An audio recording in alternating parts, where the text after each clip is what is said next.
Los que viven enganchados en el pasado son los depresivos. Los que viven angustiados por el futuro son los ansiosos. Yo siempre digo que la felicidad depende del sentido que cada uno de nosotros le damos a la vida. Y en una sociedad que ha perdido el sentido, que hemos perdido el rumbo en tantas cosas, hemos sustituido sentido por sensaciones. Sensaciones que no tienen por qué ser malas. Puede ser la comida, puede ser un vino, puede ser un masaje, puede ser el mundo de la sexualidad, pero son tóxicas y malas cuando sustituyen el verdadero sentido de la vida. Y ese es el problema. Cuando uno se obsesiona con una sensación, con buscar esa sensación, somos drogodependientes emocionales, ansiamos llenar ese vacío y al final con esas actitudes, con esos comportamientos, a veces nos corrompemos y nos rompemos. Y esto lo vemos constantemente en consulta. Hay que volver a los valores. ¿Y qué son los valores? Aquello que nos guía en los momentos de caos y de incertidumbre.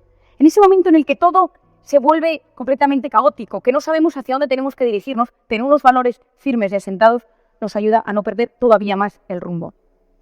Y sí, drogodependencia emocional. Somos adictos a experiencias vibrantes, a emociones. Supongo que aquí habrá más de un profesor. Estoy seguro que si este profesor lleva más de 10 años dando clase, dirá que cada vez es más difícil motivar a un alumno, activarle. ¿Por qué? Porque la gente hoy solo se mueve por emociones, no nos movemos por nada más. Y esto es un problema, porque las emociones fluctúan, porque los sentimientos dependen del momento del día. Hay que tener algo más sobre lo que asentarse. Hay un culto del instante. La palabra de moda es tendencia. Esto está de moda. Entonces, como está de moda esta influencer, esta Instagramer, esta marca de ropa, esta película, esta serie. Y esto es por lo que nos movemos, pero no hay una consistencia debajo y eso es peligroso. Y para mí esto es muy importante, porque la felicidad no es lo mismo que la gratificación instantánea. Hoy en día esas emociones instantáneas nos producen gratificación, pero eso no es felicidad. La felicidad es algo mucho más coyuntural. La gratificación instantánea funciona en el cerebro con una hormona que se llama la hormona de la dopamina. Y esto os lo voy a explicar porque es muy importante. Hoy en día me preguntan, no, pues es que somos más felices, no somos menos felices. Hemos sustituido la felicidad por la gratificación a golpe de clic. Por esa felicidad a golpe de clic, Amazon Prime, en el momento, lo que quiero, ahora mismo. Y pido algo y lo tengo en ese instante. Es decir, no tenemos paciencia, no somos capaces de aburrirnos, nos estresamos y no sabemos gestionar ese estrés y todo lo solucionamos a golpe de clic. Y esto es fundamental y me gusta explicarlo de una manera importante. Nuestro cerebro, cada vez que consume alcohol, heroína, cocaína, pornografía, cada vez que compra, todo eso genera un cierto placer. Y el placer en el cerebro está generalmente regulado por una hormona, que es la hormona de la dopamina. Y es una hormona buena, porque es una hormona que nos da placer y nos gusta. ¿Esa dopamina cómo funciona? Pensemos en alguien que quiere consumir alcohol.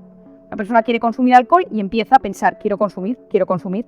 Y entonces empieza a elevarse la dopamina cada vez más, hasta que en un momento dado ya se toma una copa, pico de dopamina. ¿Qué pasa después? Síndrome de abstinencia.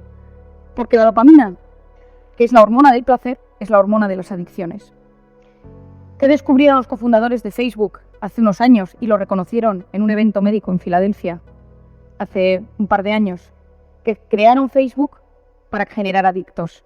Ellos se dieron cuenta que los likes equivalían a microchispazos de dopamina en el cerebro y que las redes sociales eran adictivas. Y entonces se dieron cuenta que si trabajaban ese sistema de validación social constante de me quieren, me quiero, me gustas, no me gustas, esa persona tenía microchispazos de dopamina, se sentía bien y encima se enganchaba. Lo que hoy en día mueve el mundo ya no es el petróleo, las farmacéuticas. Lo que hoy en día mueve el mundo es la capacidad de retener la atención de la gente el mayor tiempo posible en la pantalla.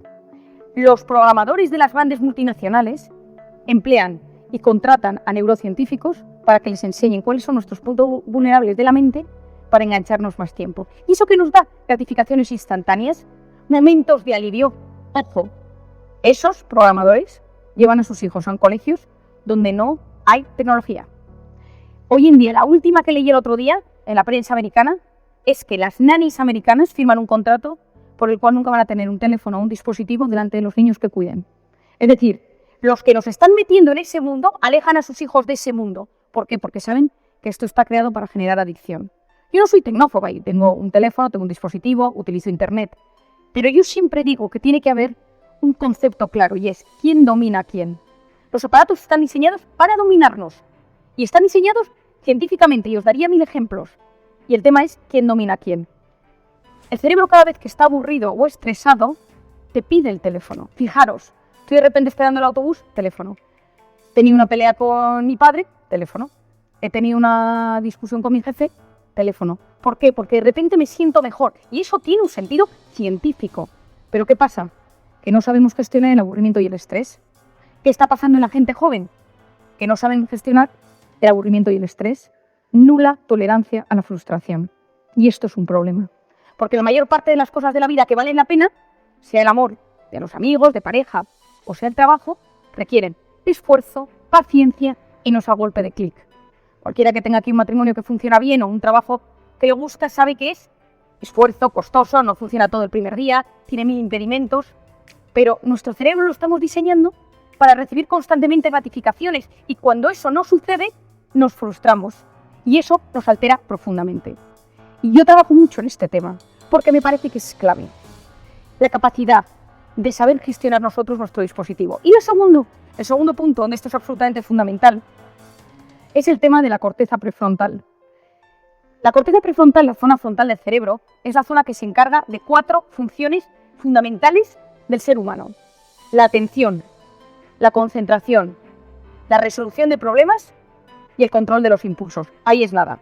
Es decir, nos hace seres superiores, con capacidad de prestar atención a lo que realmente es importante, con capacidad de estar, pues yo aquí tengo un bol de chucherías, no estar comiéndomelas sin parar y tener capacidad de controlarlas.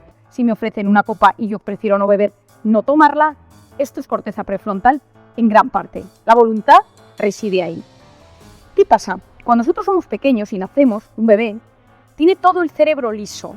Es decir, no lo tiene desarrollado, está inmaduro. Y a medida que se va desarrollando, empiezan las famosas circunvoluciones que todos hemos visto en alguna imagen del cerebro. La corteza prefrontal, la de la atención, está completamente inmadura. La atención es la ventana al mundo exterior. ¿Con qué presta atención un bebé? Con 3 cosas. Luz, sonido, movimiento. 3 cosas. El luz, sonido y movimiento. ¿Qué queremos con un bebé? Que a medida que va cumpliendo meses, un par de años, el niño preste atención a cosas que no se mueven, que estén quietos en la salita de espera de un médico, que vayan en un autobús y no hagan un espectáculo, que atiendan a un profesor cuando llegan al colegio, que empiecen a escribir, es decir, que controlen sus impulsos, que no solo se dejen llevar por estímulos de luz, sonido, movimiento. ¿Qué pasa? Si a un niño de 18 meses uno le pone una tablet cuando es pequeño. ¿Qué es la tablet? Luz, sonido, movimiento. Entonces, ¿qué sucede en el cerebro? Que esa zona del cerebro que se tiene que desarrollar, esa zona del cerebro que se tiene poco a poco que avanzar, no avanza y se pierde. Los americanos lo denominan, y a mí me encanta porque se entiende muy bien, use it or lose it. O lo usas o lo pierdes. El cerebro funciona así. Cualquier habilidad que uno deja de hacer y se la da a un dispositivo externo, no creo que haya aquí nadie que reconozca desde que tiene un dispositivo tiene más memoria desde que existe Wikipedia. Nuestro hipocampo, zona de la memoria, funciona cada vez peor. Porque antes, yo no sé si aquí alguien se sabe de memoria el teléfono de otra persona, pero probablemente sea porque lo aprendió hace más de 10 años. Si no, nos nos cuesta retener, tenemos que hacer hasta una regla mnemotécnica de números, pero nos cuesta. Otro día, una paciente que tenía en mi consulta se había olvidado el móvil y tenía que venir a recoger su marido. No hubo manera humana no tenía un 6, digo, no, todos empiezan por 6. O sea, no había manera de que se acordara del teléfono de su marido. Dice, pues si le he llamado muchísimas veces, digo, pero nunca has marcado. Es decir, nuestro cerebro cuando no usa una parte, cada vez funciona peor. Tanto es así que ahora hay estudios muy interesantes sobre la orientación temporoespacial desde que tenemos GPS.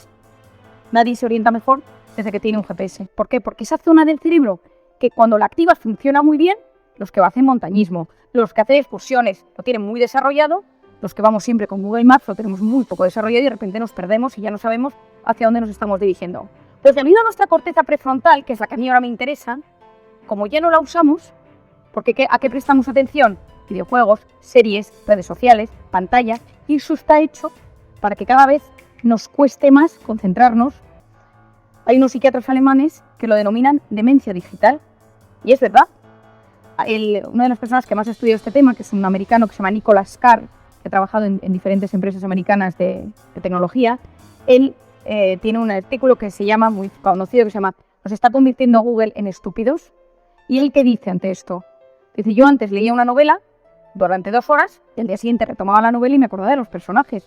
Yo ahora leo 20 minutos de la novela, no me acuerdo bien, no me estoy enterando bien, y al día siguiente si la retomo tengo que ir 2 páginas atrás porque no me acuerdo de qué estaba leyendo. Esto es un drama, porque al final uno de los componentes más grandes que tiene la felicidad es el autocontrol, el control sobre mis impulsos, sobre dónde presto atención.